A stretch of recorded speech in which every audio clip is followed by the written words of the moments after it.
¿Están ahí? Buenas noches. Sí, doctor. Noche, doctor.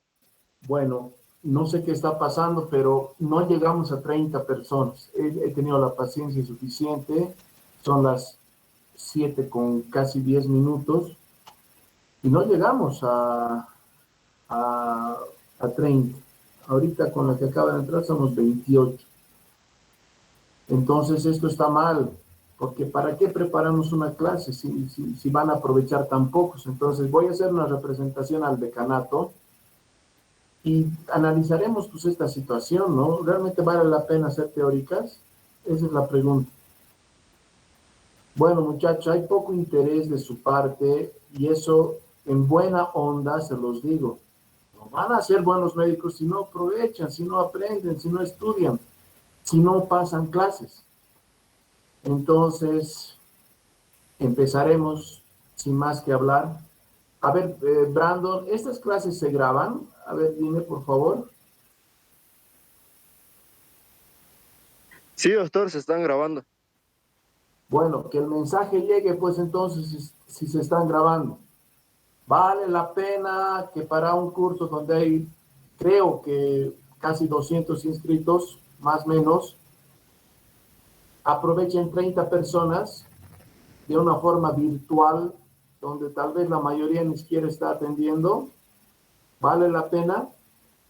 Entonces vamos a hacer un ejercicio. Si quieren, ¿no? Pongan cámara y veamos quiénes están realmente, porque no me parece muy correcto. Ahorita somos 30. A ver, pongan cámara, todos.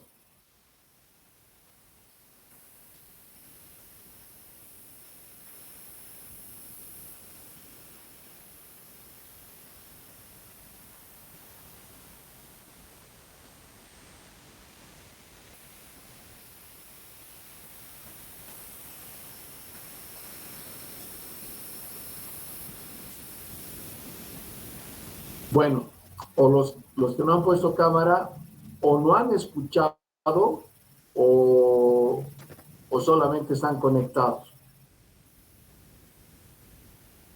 Evidentemente las clases teóricas son pues voluntarias, pero voluntarios no significa pues me vale y no entro. Hagan una reflexión, muchachos, ¿ya? Hagan una reflexión, traten de aprovechar que esto es para ustedes. Al final las clases las preparamos con mucho cariño para ustedes, todos los docentes, no solamente de mi persona. Sin más que decir y esperando que reflexionen, empezamos la clase, voy a compartir pantalla. Por favor, me avisen si se ve la presentación.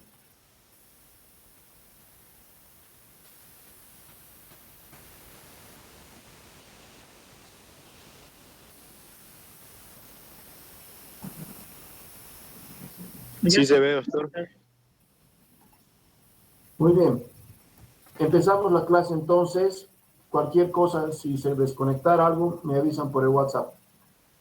Hoy vamos a hablar de hipercalemia, también conocida como hiperpotasemia. En realidad son términos indistintos, se pueden usar ambos y por eso he puesto ambos términos.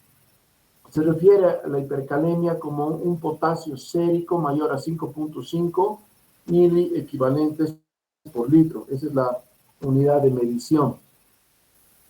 Fíjense, todo esto lo he extraído del Up to Date, que es una enciclopedia médica. Lamentablemente es pagada, pero creo que la universidad la tiene. Si ustedes tienen la posibilidad de conseguirse esta enciclopedia, es muy buena, ¿ya? Entonces, para empezar, vamos a hablar de las causas de hipercalemia, diciendo que para que haya hipercalemia pueden pasar dos cosas. O se incrementa la liberación de potasio de las células al extracelular, o se reduce la excreción de potasio. Eso métanse en la cabeza, por favor. Esto mismo que les voy a presentar, lo tengo un poquito mejor en esta gráfica extraída del Up to Date justamente. Entonces, o hay pseudohipercalemia, o hay una acidosis metabólica. Todas estas son causas que liberan potasio del intracelular. Hay deficiencia de insulina, hiperglucemia, hiperosmolalidad. Acuérdense que de eso hemos hablado el día de ayer. Hay incremento en el catabolismo de los tejidos. Se utilizan beta bloqueantes. Hay un ejercicio intenso porque puede haber rabdomiólisis, parálisis hipercalémica periódica, entre otras, ¿ya? Pero tal vez de estas otras mencionar uso de digital, digoxina, transfusión de glóbulos rojos, ¿ya? Y también puede haber reducción urinaria de la excreción de potasio. Obviamente, ya como hemos dicho ayer, la principal vía de excreción del potasio es la vía urinaria. Entonces, ¿qué podría pasar? Reducción en la secreción de aldosterona. Acuérdense que en el túbulo distal la aldosterona abre los canales de sodio y abre los canales de potasio para que por un lado ingrese sodio y por otro lado salga potasio, ¿no es cierto? Si no hay aldosterona, pues hay hipercalemia. Se reduce la entrega distal de sodio. Entonces, fíjense que dietas muy hiposódicas podrían hacer que el sodio no llegue al túbulo distal o situaciones de deshidratación también. Entonces, en estos casos, si no hay sodio, no va a entrar un sodio y no va a salir un potasio. Acuérdense de eso, ¿ya? Tiene que llegar sodio al túbulo distal. Hay una depresión de volumen, deshidratación, o hay una falla renal, ya sea aguda o crónica. Muy bien, vamos a decir que la hipercalemia puede ser leve, moderada o severa. Leve de 5.5 a 6, moderada de 6.1 a 6.9 y severa mayor a 7. Sin embargo, hay dos factores que hay que tomar en cuenta. El primero es la falla renal. Los pacientes con enfermedad renal crónica que están en diálisis pueden tolerar fácilmente, sin ningún síntoma, un potasio mayor a 7. Pero un paciente con una injuria renal aguda, con un potasio de 6, puede presentar complicaciones severas. Eso es muy importante. Y la segunda es, independientemente de la falla renal, la clínica del paciente. El paciente tiene clínica, tiene síntomas. Toda esta lista que les estoy mostrando acá que lo vamos a ver también un poquito más adelante, son fármacos llamados hipercalemiantes, es decir, que elevan el potasio. Vamos a hablar sobre todo de los IECAS o ARA2, porque estos medicamentos, ¿qué es lo que hacen? Van a inhibir la liberación de renina y todo lo que viene a continuación de la cascada de renina, angiotensina, aldosterona. Fíjense que si se utilizan estos dos medicamentos, los IECAS no van a provocar que no se forme aldosterona, porque están inhibiendo, ¿no es cierto?, la enzima de conversión. Entonces no hay aldosterona y el potasio no se elimina en el túbulo distal y se retiene. Y los ARA2 no influyen en la cascada, pero influyen en los receptores, que son los AT2 en las células, ¿ya? Entonces, ambos son hipercalemiantes. También los fármacos diuréticos ahorradores de potasio, la espironolactona sobre todo, muy utilizada en el medio, beta bloqueantes, los inhibidores de la calcineurina, ciclosporina y tacrolimus, súper utilizados y muy frecuentemente utilizados en trasplante renal y trasplante de otros órganos, heparina sódica, que se utiliza mucho en diálisis y en muchas situaciones médicas, y otros. Bueno, ¿cuáles son las manifestaciones clínicas de un paciente que tiene hiperpotasemia?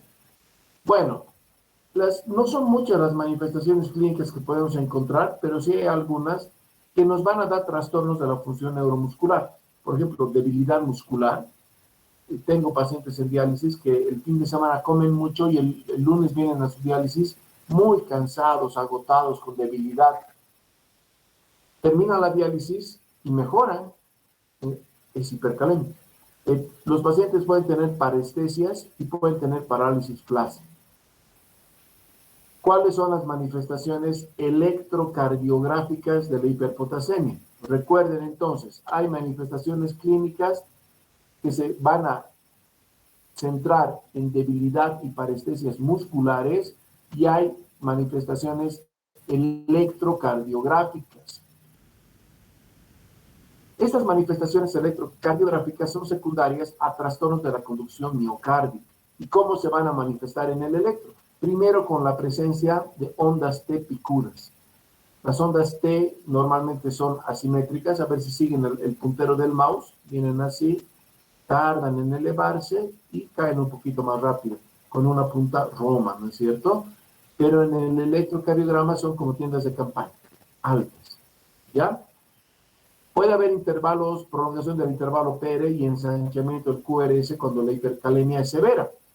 Y cuando es muy severa pueden haber arritmias ventriculares, sobre todo taquicardia ventricular y fibrilación ventricular. Vale la pena recordarles que la taquicardia ventricular sin pulso y o la fibrilación ventricular son sinónimo de paro cardiorrespiratorio, paro cardíaco. Muy bien. Síganme, por favor, al mouse, al puntero, es clase virtual. Tienen unas ondas T picudas, fíjense, casi del tamaño del QRS. ¿Las ven? A ver, díganme si están ahí. Sí, doctor. Sí, doctor. Bueno, fíjense, estas son las diferentes derivaciones. Fíjense, en D1 es del tamaño del QRS, pero siempre son picudas las ondas T. Este es el QRS. Acá se ve muy bien. Si ustedes ven esto en un paciente, aquí lo represento mejor, ondas T picudas por hipercalemia, entonces es una emergencia. Si no hacen nada en las siguientes horas, ese paciente se va a morir. Así de claro. Aquí vemos un electrocardiograma con ondas T picudas. Fíjense, sobre todo acá, están bien picudas, son simétricas además. Y fíjense esto. Y el monitor, obviamente no es para valorarlo, pero les pongo esta foto siempre porque aquí se ve como si fuera un doble QRS, ¿no es cierto? Y eso no puede existir. Entonces, fíjense esto. Bueno, si la hipercalemia se va agravando, no sé qué ha pasado acá, pero vamos a quitar inmediatamente. Si la hipercalemia se va agravando, puede haber ensanchamiento del QRS. Fíjense que QRS es muy gordo, ya no es normal, este es un ritmo tal vez hasta poco compatible con la vida. Fíjense, la representación es esta, QRS muy gordo, con una T picuda de hipercalemia.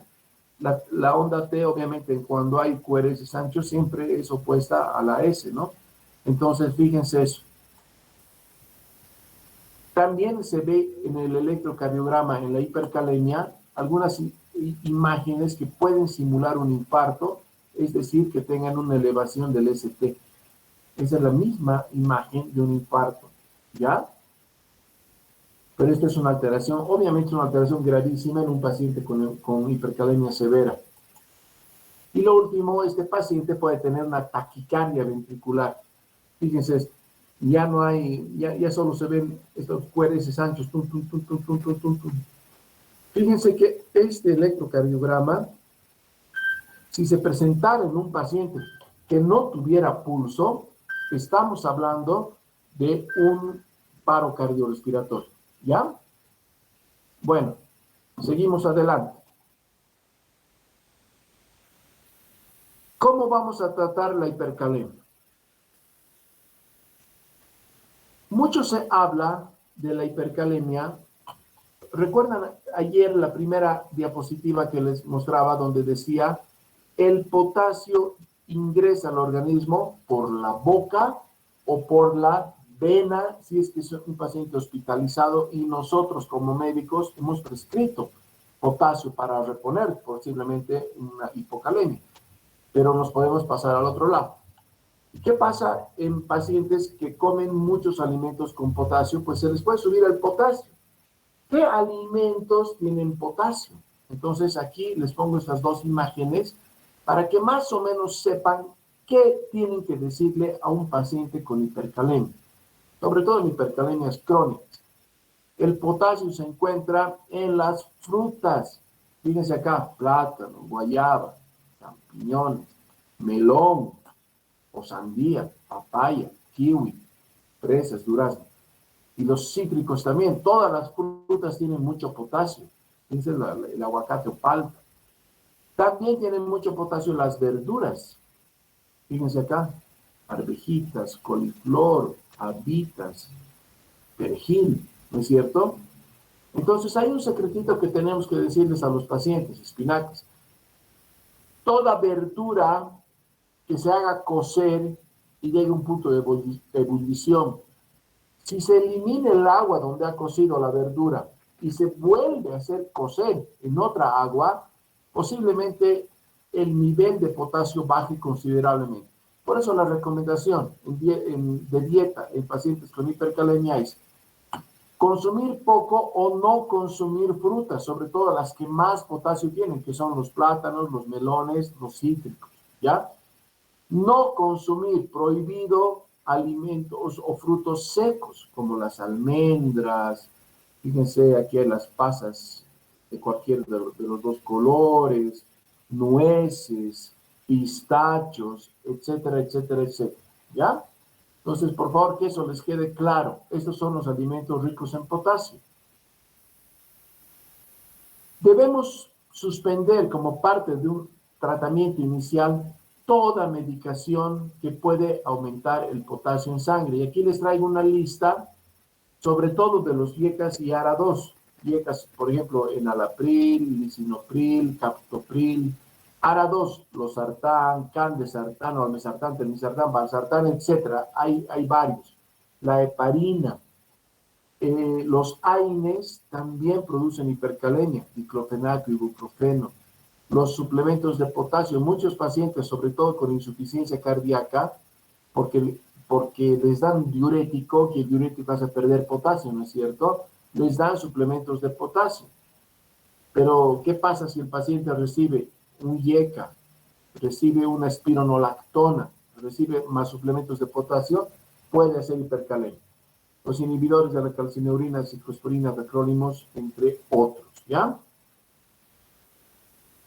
Valorar siempre la función renal creo que es vital. Importante saber la creatinina del paciente para sacar el filtrado glomerular. Si el filtrado glomerular calculado, ya les han debido hablar de la enfermedad renal crónica, es menor a 30, es decir, está en estadio 4 o 5 el paciente, debe exigirse dieta estricta sin potasio y debe suspenderse obligatoriamente toda la medicación hipercalemiana. Eso también es súper importante si vamos a hablar de hipercalemia. El paciente tiene enfermedad renal y está en diálisis o hemodiálisis. Obviamente ya sabemos que para que un paciente esté en hemodiálisis debe tener una enfermedad renal crónica con filtrado glomerular menor o igual a 15. La mejor terapia, ahí dice la mejor, bueno, alguna vez se me escapa algo, pero de una vez lo arreglamos. La mejor terapia, si está al alcance en este tipo de pacientes, es la hemodiálisis o diálisis peritoneal, si corresponde. Imagínense, podemos estar nosotros frente a un paciente en Quiraque, donde no hay hemodiálisis. ¿Lo vas a dializar? ¿Lo vas a referir? ¿Te dará el tiempo? Ahora, si el paciente es un paciente renal crónico que está en un centro de diálisis y llega al hospital o centro de diálisis con un análisis con hipercalemia severa, no vas a estar haciendo nada, sino directamente diálisis, pues, ¿ya? Esto es súper importante, pero para eso hay que ver. Contamos con diálisis, el paciente ya está en programa de diálisis, hay que hacer hemodiálisis de urgencia, para eso habrá que ponerle un catéter de hemodiálisis, corretear, etcétera, etcétera. Entonces, eso también depende del lugar donde estés, pero ojalá que todos los centros tuvieran diálisis para hacerles hemodiálisis de urgencia a estos pacientes. Bueno, vamos a hablar del tratamiento de la hiperpotasemia y les he hecho una tabla, ¿ya? Entonces, aquí vamos a hablar del mecanismo, aquí vamos a hablar del agente farmacológico, aquí del inicio de acción, del tiempo de inicio de acción y de la dosis. ¿Qué podemos hacer para tratar la hipercalemia o hiperpotasemia? Primero, antagonizar el efecto cardiológico de la hiperpotasemia. Esto posiblemente sea muy importante porque para que no haga arritmia un paciente hay que darle un medicamento que puede estabilizar la membrana celular y ese medicamento es el gluconato de calcio. Nosotros tenemos en el mercado al 10%.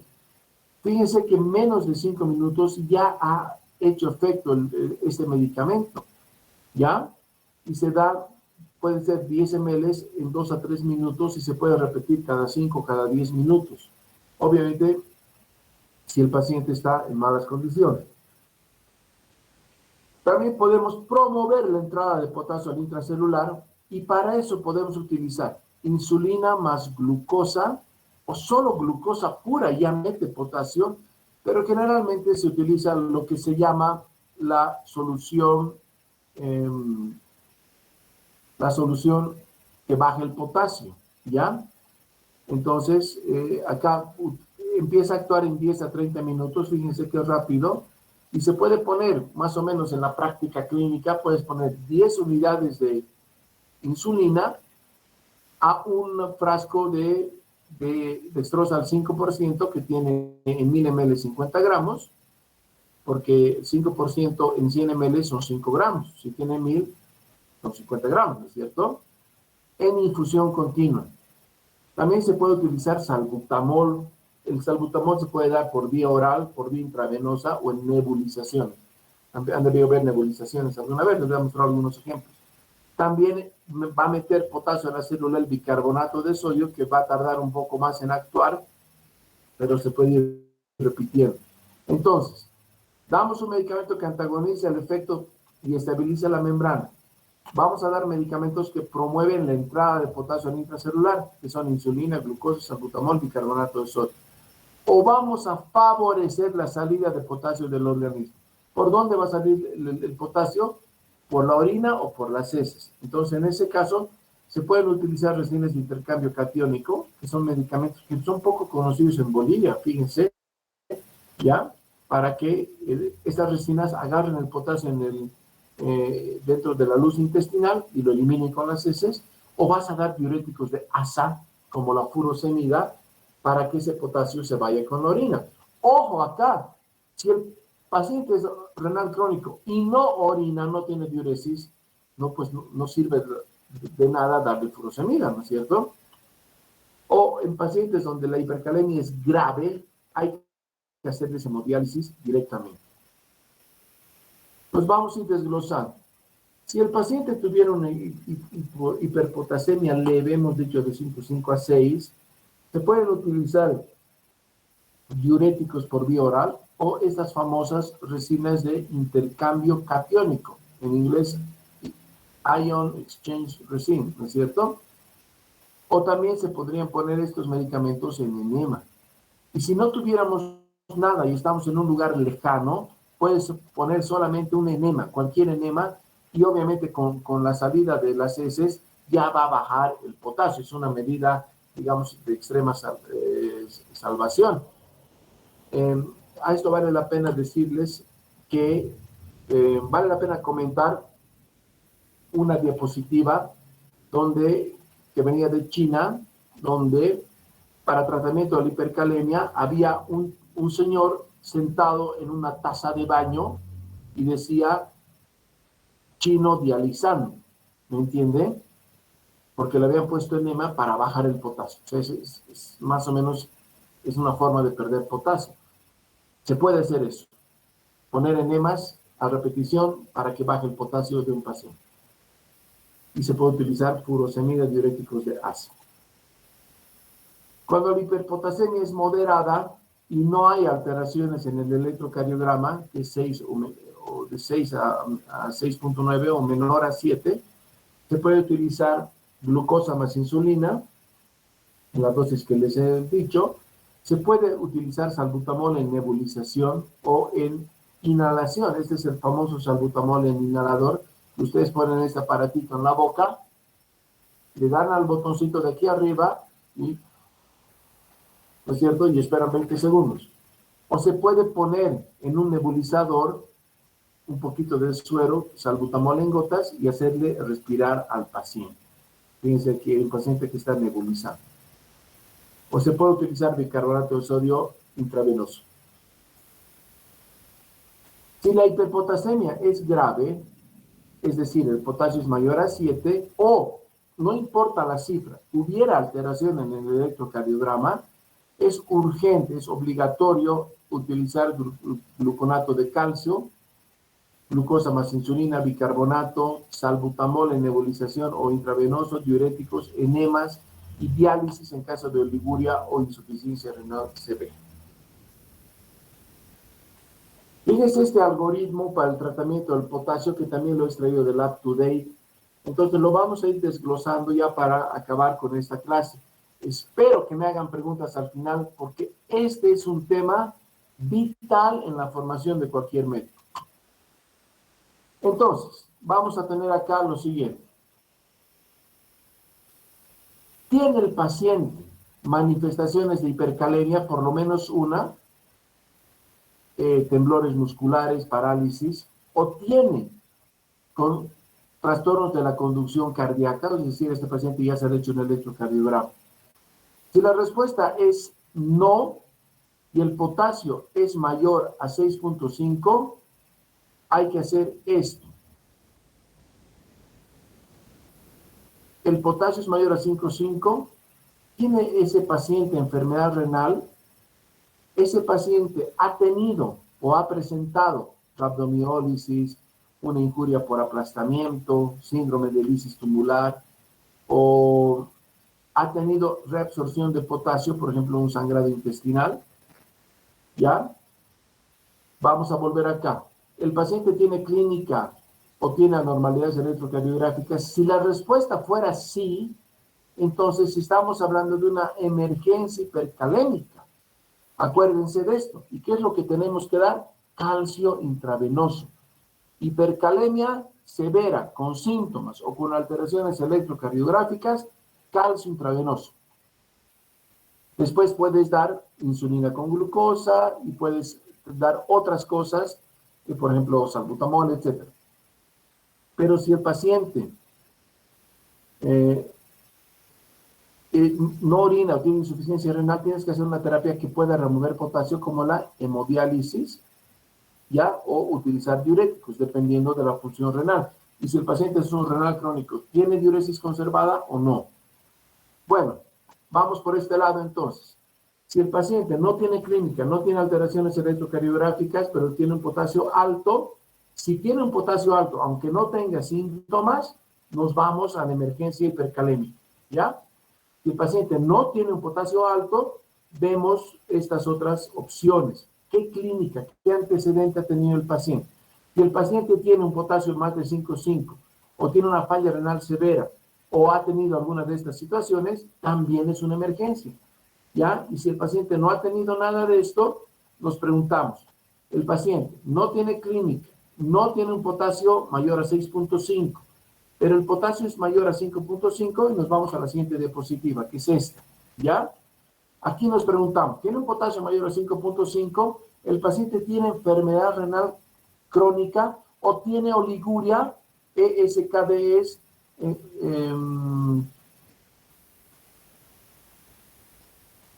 kidney disease, end de final, stage kidney disease, ya, falla renal crónica terminal sería en español. Si el paciente, a pesar de tener un potasio de 5.5, tiene una falla renal crónica o es oligúrico o anúrico, hay que hacer una bajada de potasio, ¿ya? Y aquí lo que tienen que hacer es meterlo a diálisis. Básicamente todo este cuadro se resume en esto. Pacientes con enfermedad renal crónica terminal u oliguria pueden ser tratados con diálisis. Si el paciente tiene más de 5.5, pero no tiene falla renal, hay que preguntarse, ¿tiene el paciente la necesidad de un procedimiento, una cirugía urgente? Si la respuesta es sí, hay que bajar el potasio. Si la respuesta es no, hay que bajar el potasio lentamente. Y para eso utilizamos diuréticos por vía oral, resines de intercambio, nebulizaciones con salbutamol. Si está hospitalizado, podemos poner un poquito de bicarbonato, una solución de glucosa con insulina, etc. Entonces, he tratado de resumir lo que es la hipercalemia en todas estas diapositivas. A ver si tienen alguna pregunta. Voy a dejar de compartir la pantalla.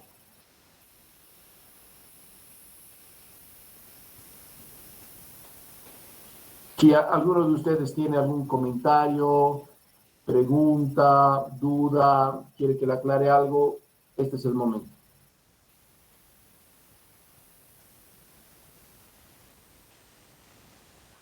¿Nada?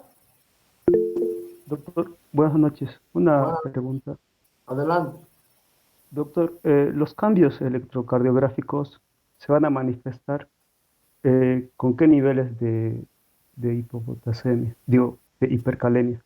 Ya, eso es muy importante porque la respuesta es con cualquier nivel, hipercalemia, pero tiene que haber hipercalemia. No esperes a tener una cifra de potasio. A ver, aquí hay una recomendación importante que les hago, un consejo como amigo, como médico, como su docente, como lo que quiera. No tratamos papeles, no tratamos resultados de laboratorio, tratamos pacientes. Más importante que el resultado del potasio será analizar la situación del paciente. ¿Es un paciente con enfermedad renal, sí o no? ¿Es un paciente que recibe medicación hipercalemiante, sí o no? ¿Es un paciente que tiene clínica de hipercalemia o alteraciones electrocardiográficas, sí o no? Entonces, yo me adelantaría, si tengo un paciente que no tiene falla renal y tiene un potasio de 5,8, yo le haría un electrocardiograma. No voy a esperar a que tenga parálisis o que tenga parestesis para hacerle el electro. Haz el electro antes. Y si en el electro tienes la sorpresa de encontrar ondas T picudas o algo más grave, gluconato de calcio y todo lo que hemos dicho. Entonces la respuesta es, seamos siempre mal pensados en medicina, hagamos las pruebas antes, no dejemos que la complicación nos atropelle, más bien tratemos de evitar las complicaciones. No sé si te he respondido, Iván.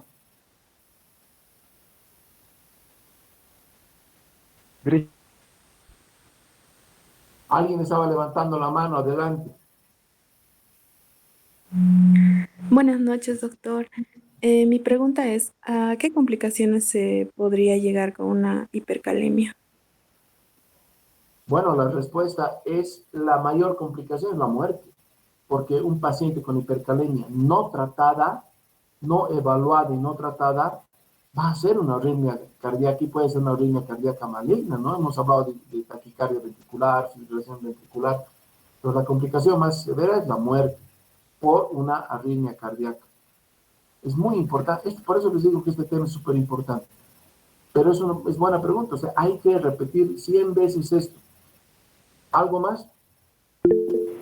Doctor, no sé si podría aclarar un poco el mecanismo del gluconato de calcio. Bueno, para eso tenemos que hablar de lo que se llama el potencial de acción. ¿Se acuerdan ustedes el potencial de acción? Para que haya potencial de acción, que es la contracción autónoma, tanto de neuronas como de músculo cardíaco, músculo estriado, tiene que haber despolarización con apertura de los canales de sodio, ¿no es cierto? Los canales de sodio ingresan rápidamente y el umbral de reposo que tiene la célula, que es menos 90 músculo o menos 70 neuronas, empieza a elevarse y llegan a un umbral que se llama umbral de despolarización. Entonces la célula se despolariza. Luego, sobre todo en el músculo cardíaco, viene la apertura de los canales lentos de calcio. Esta es la despolarización rápida. Luego viene la apertura de los canales de calcio, ¿no es cierto? Y luego viene la repolarización, que es la apertura de canales de potasio, para que otra vez, gracias a la bomba sodio-potasio ATPasa, salgan 3 sodios, ingresen 2 potasios para mantener un umbral negativo y volver al potencial o al umbral de reposo. Primero, eso tienes que acordar. Entonces, para que el potasio pueda ingresar a la célula, tienes que dar algo que pueda hacer este intercambio iónico, ¿ya? Entonces, haciendo este intercambio iónico, la membrana se estabiliza. El gluconato de calcio estabiliza la membrana y va a evitar la arritmia, va a evitar esas despolarizaciones en ráfagas, si quieres, así rápido. ¿Ya? ¿Algo más? Abner, estabas preguntando. Sí, doctor, en caso de que usted nos acaba de decir que las zonas de picuda pueden mostrarse en este caso de hipercalemias, ¿puede haber algún caso especial tal vez, o no sé si es raro, que en el cual las ondas de picudas no se presenten en el electro, pero sí el paciente esté cursando con hipercalemia? Mira, la mejor forma de estudiar las alteraciones del potasio es el electrocardiograma. Es la mejor forma, ¿ya? que es ver qué pasa en el interior de esa fibra miocárdica, es el electrocardiograma. Y eso te da una visión real en el momento, ¿ya? Entonces, si el paciente no tiene ondas T picudas, quiere decir que todavía no está mal. Tienes tiempo, te está diciendo, tienes tiempo de actuar. Yo, si tiene hipercalemia y no tiene alteraciones electrocardiográficas, no hay ondas T picudas, yo le empezaría a dar tal vez tratamiento vía oral si está en ambulatorio, le quitaría la medicación hipercalemiante, le indicaría una dieta. Si el paciente tiene ondas T picudas, es otro cantar. Entonces, tienes que fiarte del electrocardiograma. No puede haber, o sea, es como una, como lo que dicen en tiempo real actualmente, ¿no es cierto? Gracias, doctor. ¿Algo más? Sí, doctor, ¿cuáles son los estados patológicos que pueden simular una hipercalemia en el electrocardiograma? Bueno, yo creo que te refieres a la pseudohipercalemia que hemos mencionado, ¿no es cierto? Sí, sí, doctor. Ya. La pseudohipercalemia es una hipercalemia en laboratorio, pero en realidad el paciente no tiene hipercalemia. O sea, te llega un resultado con potasio de 6, ¿y qué ha pasado? Le repites el laboratorio y te llega 4. Era un error de laboratorio. Pero ¿qué es lo que ha podido pasar? A veces los pacientes, sobre todo los que tienen bastante grasita, no sé si ven, pero aquí se ve mi vena. ¿La ven? Buena vena. A veces no se les ve la vena a los pacientes, o a veces el que saca la sangre, el bioquímico, no tiene la suficiente experiencia. Entonces pincha una vez, pincha otra vez, y se va haciendo un hematoma. Cuando saca la sangre, saca sangre de ese hematoma y obviamente la lesión muscular que ha ocasionado por las reiteradas pinchadas hace que salga potasio de este lugar localizado. Entonces el resultado va a ser una hipercalemia, pero es en realidad una pseudohipercalemia. Eso es por mala técnica. Otra cosa que puede pasar es que yo he visto esto también, el paciente se le está reponiendo potasio por un suero y por un suero, por ejemplo, le están poniendo el suero por acá y el bioquímico le saca la sangre. Entonces está sacando pues sangre con suero, con potasio, y el potasio es alto. Esa es una pseudohipercalemia. En realidad no hay hipercalemia. ¿Está bien? Gracias, doctor. ¿Qué más? Doctor, una pregunta más. Para tratar las hipercalemias, ¿se podría usar tiazidas en lugar de furosemidas o cuál es la contraindicación o habría alguna? Sí se podrían utilizar porque las tiazidas también son diuréticos. Simplemente el hecho de que aumenten el volumen urinario te va a hacer perder potasio.